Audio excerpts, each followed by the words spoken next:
जय हिंद। आप सभी को स्वागत है आपके अपने YouTube channel Rahul talent institute में। दोस्तों आज की इस वीडियो में हम आपसे शेयर करने वाले हैं क्लास 12 हिंदी का चैप्टर नंबर 7 है ना। चैप्टर नंबर 7 ही होने वाला है। तुमुल कुलाहल कलह जो है हम लोग बात कर लिए थे पिछले वीडियो में।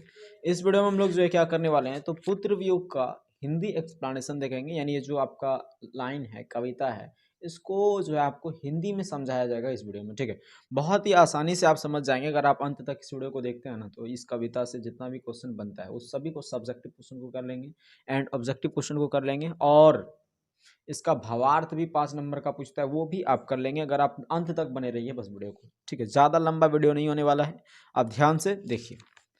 इनके रचयिता कौन है पुत्र वियोग के? तो सुभद्रा कुमारी चौहान जी। ठीक है, और ये जो कविता है वो कहाँ से लिया गया है? याद रखिएगा, मुकुल से लिया गया है। कहाँ से लिया गया है?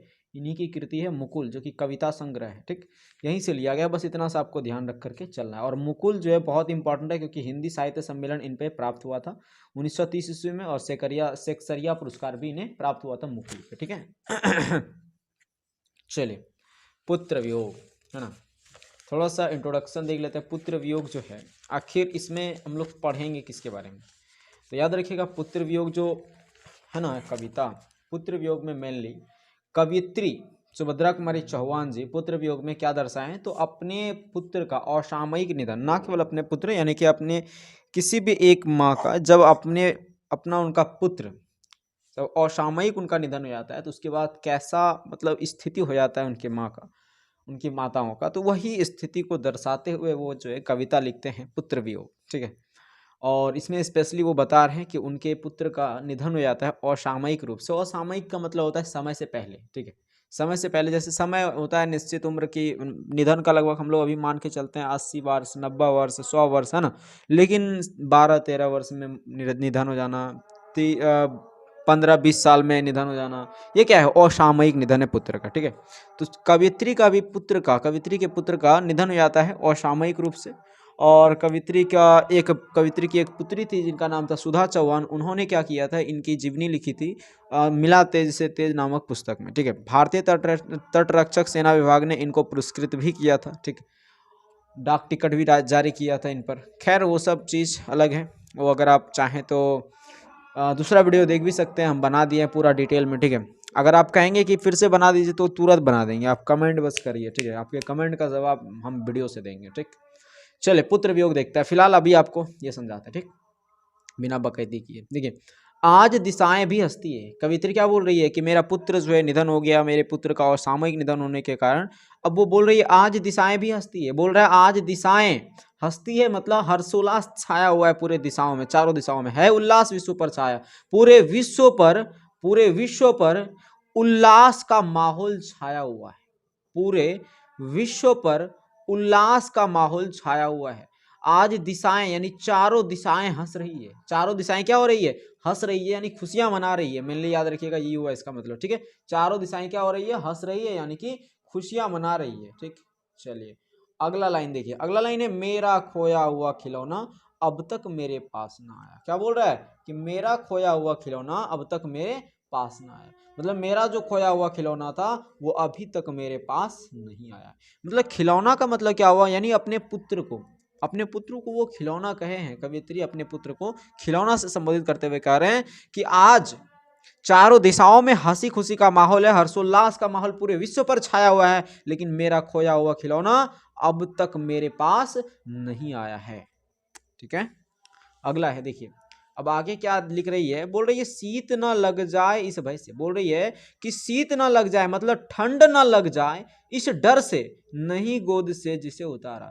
कहीं ठंड ना लग जाए उसे, इस डर से उसे गोद से हम कभी नहीं उतारते थे। छोड़ काम दौड़ कर आई माँ कहकर जिस समय वो पुकारा। जिस समय वो माँ कह करके पुकार देता था, मैं सारे काम को छोड़ करके दौड़ करके उनके पास चली आती थी। ठीक है, अगला लाइन है थपकी दे दे जिसे सुलाया, जिसके लिए लोरियां गाई, जिसके मुख पर जरा मलिनता देख आंख में रात बिताए।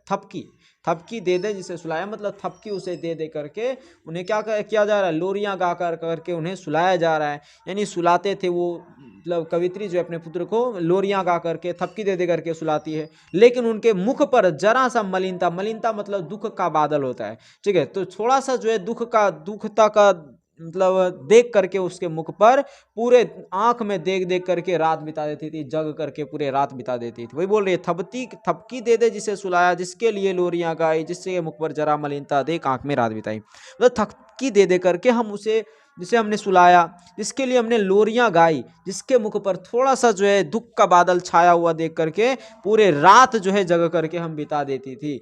जिसके लिए भूल अपनापन, जिसके लिए हमने अपने आप को, अपने रिश्तेदार तक को भूल गया, पत्थर को भी देव बनाया, जिसके लिए हमने पत्थर को भी देवता बना करके उन्हें पूजा, कहीं पे नारियल चढ़ाया, कहीं पे दूध, तो कहीं बतासे, कहीं चढ़ाकर शीश नवाया। कहीं पे क्या बोल रही है कि जिसके लिए भूल अपना, जिसके लिए हम अपने आप को भूल गए, अपने रिश्तेदार को भूल गए, पत्थर को हमने देव बना लिया, जिसके लिए कहीं नारियल चढ़ाए, तो कहीं दूध चढ़ाए, कहीं बतासा चढ़ाए, और ये सारा चीज चढ़ा करके क्या किए, तो शीश नवाए, उनके लिए दुआएं मांगी। फिर भी कोई कुछ ना कर सका, फिर भी कोई कुछ ही नहीं कर सका, कोई कुछ नहीं कर सका। इतना जो हमने किया कि पत्थर को देव बना करके नारियल, दूध, बतासा, ये सारा चीज जो हमने चढ़ाया, ये सारा जो है, ये सारा चीज जो है एकदम बेकार हो गया, कोई कुछ कर ही नहीं सका, छीन ही गया खिलौना मेरा। आखिरकार मेरा जो खिलौना है, खिलौना अर्थात पुत्र, ठीक है, आखिरकार मेरा खिलौना जो है वो क्या हो गया, मुझसे दूर ही चला गया, छीन ही गया। मैं असहाय विवश बैठी ही रही, उठ गया छौना मेरा। बोल रहे मैं असहाय विवश, मैं असहाय और व्याकुल, एकदम विवश रूप से बैठी ही रह गई, उठ ही गया मेरा छौना, उठ ही गया छौना मेरा। छौना मतलब होता है कोई हिरन या फिर किसी जानवर के पिल्ले यानी कि बच्चे का जो है, बच्चे को कहा जाता है छौना, ठीक है। वही बोल रही है कि उठ ही गया छौना मेरा, ठीक है, मतलब हमारा जो पुत्र छीन ही गया हमसे। एक बार और फिर से रिपीट मारते हैं, देखिए। आज दिशाएं भी हंसती है उल्लास विश्व पर छाया, मेरा खोया हुआ खिलौना अब तक मेरे पास ना आया।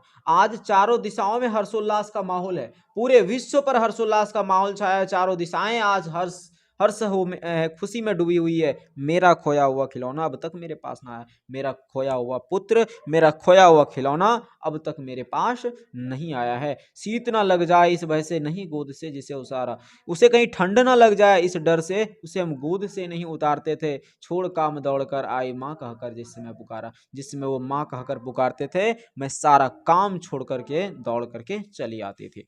थपकी दे दे जिसे सुलाया, जिसके लिए लोरियां गाई, थपकी दे दे करके हम उसे सुलाते थे, उसके लिए लोरियां गाते थे, लोरियां गा गा करके थपकी दे दे करके उन्हें सुलाते थे। जिसके मुख पर जरा मलिनता देख आंख में रात बिताई, जिसके मुख पर थोड़ी सी उदासी का बादल छाया देख करके, आंखों में देख करके क्या करते थे, तो रात जग करके बिता देते थे, बिना सोए रात बिता देते थे। जिसके लिए भूल अपनापन, जिसके लिए अपने आप को भूल गए, अपने रिश्तेदार को भूल गए, पत्थर को भी देव बनाया, उनके लिए पत्थर को हमने देव बना लिया, पत्थर को भगवान मान करके कहीं नारियल, कहीं दूध, कहीं बतासे चढ़ा करके हमने शीश मांगा, शीश नवाया और उनके लिए दुआएं मांगी, लेकिन फिर भी कोई कुछ न कर सका। छीन ही गया खिलौना मेरा, मैं असहाय विवश बैठी ही रही, उठ गया छौना मेरा। लेकिन कोई ये सारा दुआएं जो है कोई कुछ कर ही नहीं सका, छीन ही गया खिलौना मेरा, छीन ही गया आखिरकार मेरा पुत्र। मैं असहाय और विवश रूप से बैठी ही रही, उठ गया मेरा छौना, उठ ही गया मेरा पुत्र, ठीक है। चलिए अगला लास्ट पंक्ति इधर से देखता भी है पंक्ति यार, ठीक है। ये देखिए अभी है ना, यहाँ देखिए क्या बोल रहा है, तड़प रहे हैं विकल प्राण। ये बोल रहा है मेरा प्राण जो है व्याकुल होकर के, प्राण विकल यानी व्याकुल, ये मुझको पल भर शांति नहीं है। बोल रही है कि तड़प रहे हैं विकल प्राणी, मेरा प्राण व्याकुल होकर तड़प रहे हैं, मेरा प्राण व्याकुल होकर तड़प रहे हैं, मुझको पल भर शांति नहीं है, मुझे पल भर के लिए शांति नहीं है, मुझे पल भर के लिए शांति नहीं है। वह खोया धन पा ना सकूंगी, इसमें कुछ भी भ्रांति नहीं है। बोल रही है कि तड़प रहे हैं विकल प्राणी, मेरा प्राण जो है ना व्याकुल होकर के तड़प रहे हैं, मुझको पल भर शांति नहीं, मुझे पल भर के लिए भी शांति नहीं है। वह खोया धन पा ना सकूंगी, इसमें कुछ भी भ्रांति। देखिए ये बोल रही है कि भाई व्याकुल होकर के प्राण तो तड़प रहे हैं, इसमें कोई शांति नहीं है, मुझको पल भर के लिए शांति लेनी है, लेकिन वह खोया धन जो है यानी वो हमारा जो पुत्र जो कि हम जिसे खो चुके हैं, उसे अब पा ना सकूंगी, इसमें कुछ भी भ्रांति नहीं है, उसे मैं अब पा नहीं सकूंगी, इसमें कोई संदेह नहीं है।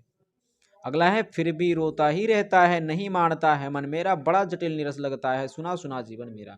बोल रही है कि फिर भी रोता ही रहता है, फिर भी रोता ही रहता है मेरा मन, नहीं मानता है मेरा मन, फिर भी रोता ही रहता है, बड़ा जटिल, बड़ा ही कठिन, नीरस यानी नीरस लगता है मेरा, बड़ा ही कठिन और नीरस लगता है सुना सुना जीवन मेरा। मेरा जो जीवन जो है एकदम खाली खाली सा लग रहा है, बहुत ही कठिन हो गया है मेरा जीवन और नीरस भरा हो गया है, रस बचा ही नहीं है। ठीक है, यह लगता है एक बार यदि, देखिए कल्पना कर रही है, अब काल्पनिक क्या कर रही है, बोल रही है यह लगता है एक बार यदि, कल्पना कर रही है कि यह लगता है एक बार यदि पल भर को उसको पा जाती, कर रही है कि एक बार अगर उसको पा जाती तो जी से लगा प्यार से सहला सहला उसको समझाती। एक बार यदि उसे पा जाती तो प्यार से जी से यानी गले से लगा लेती और उसे समझाती, मेरे भैया मेरे बेटे अब माँ को यूं छोड़ ना जाना, बड़ा कठिन है बेटा खोकर माँ को अपना मन समझाना। क्या बोल रही है कि अगर मैं उसे जी भर के लिए पा जाती